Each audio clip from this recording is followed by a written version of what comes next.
పశ్చిమ బెంగాల్లో మమతా బెనర్జీ ప్రభుత్వం చేస్తున్న అరాచకాలు అన్నీ ఇన్ని కావు.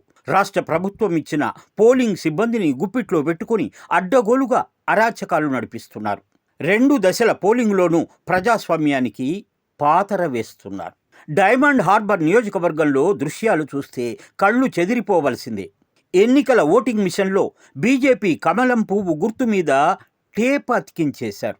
అంటే ఓటరు వెళ్ళి బీజేపీ గుర్తు మీద ప్రెస్ చేయాలన్నా కానీ ఓటు ముద్ర పడదు. అదే విషయాన్ని చెబితే పోలింగ్ సిబ్బంది ఏమాత్రం పట్టించుకోరు. అక్కడే ఉన్న తృణమూల్ గూండాలకు భయపడి ఎవరు నోరెత్తరు. అప్పుడు ఓటరు కూడా నోరు మూసుకొని వేరే పార్టీకి ఓటు వేసి బయటికి వచ్చేయాల్సిందే. డైమండ్ హార్బర్లోనే కాదు, బెంగాల్లో చాలా చోట్ల ఇదే పరిస్థితి. చివరకు ఒక బీజేపీ కార్యకర్త ప్రాణాలకు తెగించి ఈ దృశ్యాన్ని మొబైల్ ఫోన్లో రికార్డ్ చేయడంతో మ్యాటర్ బయటికి వచ్చింది. ఇప్పుడు ఆ కార్యకర్తను చావగొట్టడంతో ఆస్పత్రి పాలయ్యాడు. అనేక పోలింగ్ స్టేషన్లో పరిస్థితి ఇలాగే కనిపిస్తోంది. ఈ వీడియోలను బీజేపీ బెంగాల్ రాష్ట్రంతో సహా ఇన్ఛార్జ్ అమిత్ మాలియా ట్విట్టర్లో పోస్ట్ చేయడంతో వెలుగు చూశాయి.